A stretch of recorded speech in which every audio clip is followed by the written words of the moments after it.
जय भीम साथियों, मैं रेखा रानी आज 28/6/2025 के प्रेस नोट के साथ आपके समक्ष आज फिर से उपस्थित हूँ और मुझे पूरी उम्मीद है कि आप मुझे सुनेंगे। बहुजन समाज पार्टी बीएसपी की राष्ट्रीय अध्यक्ष, उत्तर प्रदेश की 4 बार रही मुख्यमंत्री और पूर्व सांसद लोकसभा और राज्यसभा बहन कुमारी मायावती जी ने आज दिनांक 28 जून सन 2025 दिन शनिवार को देश और जनता के कुछ महत्वपूर्ण मुद्दों को लेकर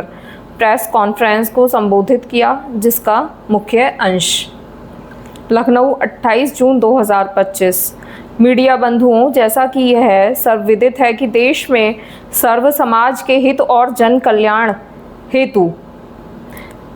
सर्वजन हिताय और सर्वजन सुखाय और देश निर्माण के पवित्र उद्देश्यों के लिए परम पूज्य बाबा साहेब डॉक्टर भीमराव अंबेडकर ने अपने आजीवन अथक संघर्षों के अनुभव के आधार पर भारत को जो हर मामले में मानवतावादी बेहतरीन संविधान दिया है,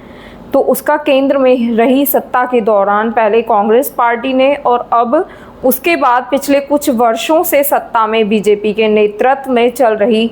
एनडीए की सरकार के लोगों ने भी देश के करोड़ों देशवासियों के लिए व्यापक जन और देश हित में कभी भी इस पर अपनी पूरी ईमानदारी और निष्ठा से अमल नहीं किया है, बल्कि इन दोनों ही पार्टियों ने ज़्यादातर अपनी अपनी पार्टी की विचारधारा, सिद्धांतों और अपने राजनीतिक स्वार्थ के तहत संविधान में समय समय पर काफ़ी गैर ज़रूरी परिवर्तन भी कर दिए हैं, जिसकी देश में एकमात्र अम्बेडकरवादी बीएसपी पार्टी कड़े शब्दों में निंदा करती है, क्योंकि देश के बहुजनों में से खासकर करोड़ों गरीबों, मजदूरों, किसानों, महिलाओं,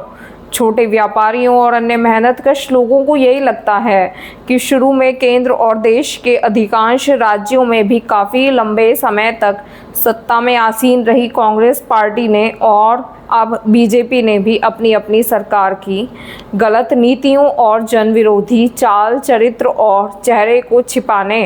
तथा लोगों का ध्यान उन पर से हटाने के लिए ही अब ऐसी चालें ही चलती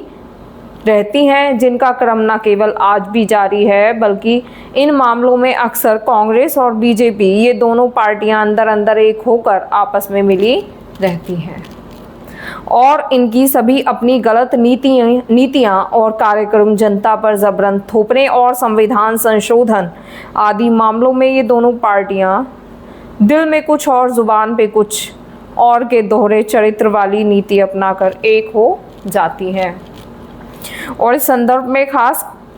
संदर्भ में खासकर आरक्षण संबंधी अनेकों मामले देश के दलितों, आदिवासियों और अन्य पिछड़े वर्गों के लोगों के सामने आज भी ताज़ा हैं, जिससे स्पष्ट तौर पर इन वर्गों के साथ साथ जन और देश हित भी प्रभावित होता है और देश की ज्वलंत समस्याएं जनता को दुखी और त्रस्त और उनके जीवन को लगातार लाचार और कष्टदायी बनाती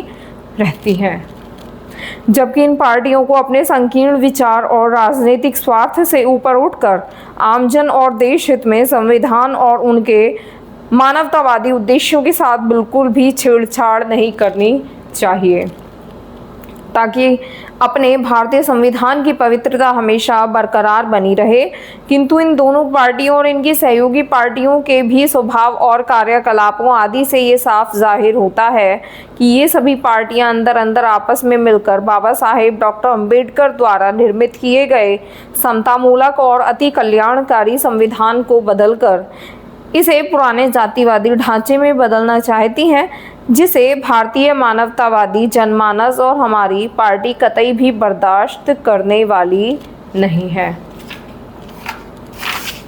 वैसे भी भारतीय संविधान और उसकी उद्देशिका में जिन भी शब्दों का इस्तेमाल किया गया है वे देश की आत्मा को तृप्त करती हैं और जिन्हें काफ़ी सूझबूझ, लंबे और गहरे सोच विचार के बाद ही देश में लागू किया गया है और अब उनके साथ किसी भी प्रकार का कोई और छेड़छाड़ करना ठीक नहीं है, बल्कि यह घोर अनुचित होगा। बीएसपी की यही इन पार्टियों को सलाह भी है।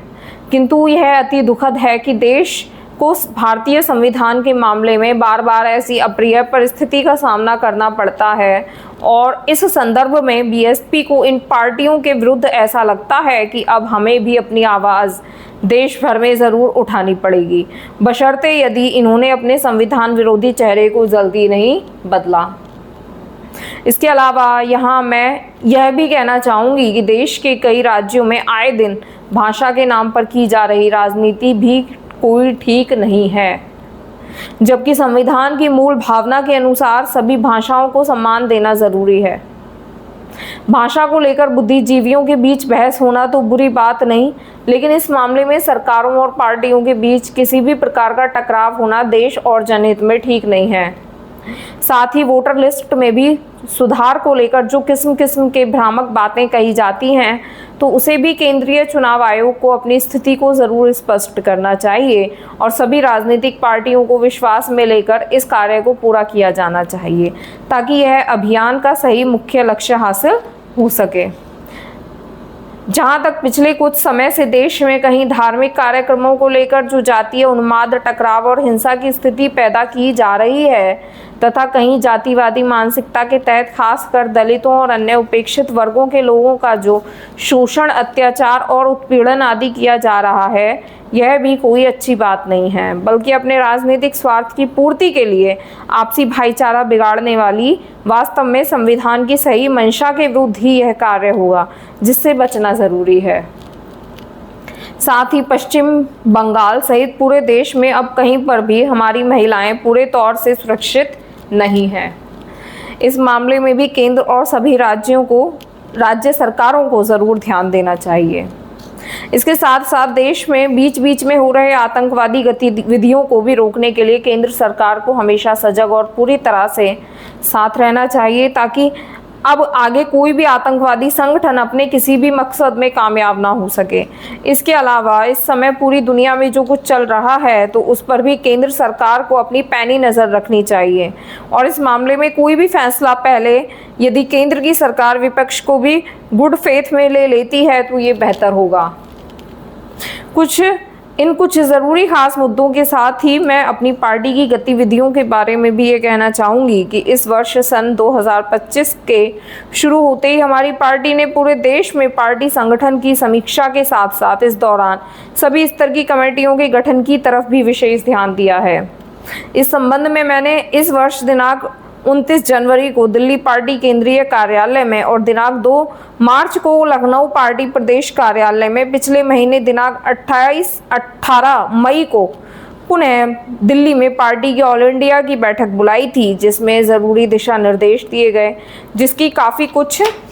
जानकारी मीडिया बंधुओं को भी एक्स, पूर्व में ट्विटर पर मेरे पोस्ट और प्रेस नोट आदि के जरिए मिलती रही है, जिन्हें मैं यहाँ फिर से दोहराना नहीं चाहती हूँ। इतना ही नहीं बल्कि इस मामले में यूपी और उत्तराखंड स्टेट की तथा अन्य राज्यों की भी बीच बीच में दिल्ली और लखनऊ में अलग अलग से मेरी बैठकें होती रही हैं और ये सिलसिला तब तक लगातार रहेगा, तब तक पूरे देश में पार्टी का हर स्तर का संगठन सही से बनकर तैयार नहीं हो जाता है। इसके बाद फिर देश के सभी राज्यों में समय समय पर होने वाले विधानसभा चुनाव में तथा आगे चलकर देश में होने वाले लोकसभा चुनाव में, राज्यों में भी होने वाले स्थानीय चुनावों आदि में भी पार्टी की विचारधारा और सिद्धांत के तहत ही पार्टी और मूवमेंट के हित में आगे की रणनीति तैयार की जाएगी।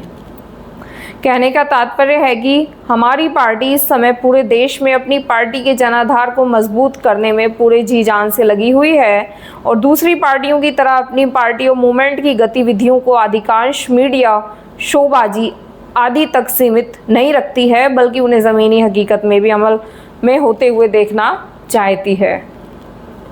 इन्हीं ज़रूरी बातों के साथ ही अब मैं आपको धन्यवाद अदा करती हूँ। जय भीम और जय भारत। अब आखिर में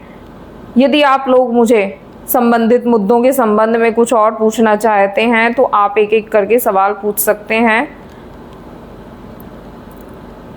इसके बाद सवाल जवाब का क्रम शुरू हुआ और आरएसएस द्वारा अभी हाल ही में संविधान की उद्देशिका प्रस्तावना से सोशलिस्ट और सेक्युलर शब्दों को हटाने की मांग संबंधी एक सवाल के जवाब में सुश्री मायावती जी ने कहा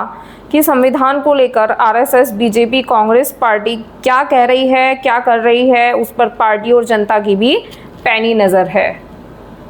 भारत के जिस संविधान की बदौलत देश के करोड़ों दबे कुचले, शोषित, पीड़ित लोगों को आत्मसम्मान के साथ जीने का हक और ज़िंदगी में कुछ आगे बढ़ने का मौका मिला है, और वे लोग अपने पैरों पर खड़े होने के लिए लगातार संघर्षरत भी हैं, अर्थात आरक्षण के अपने अधिकार सहित यदि उनके संवैधानिक हक छीने जाते हैं तो वे लोग चुप बैठने वाले नहीं हैं,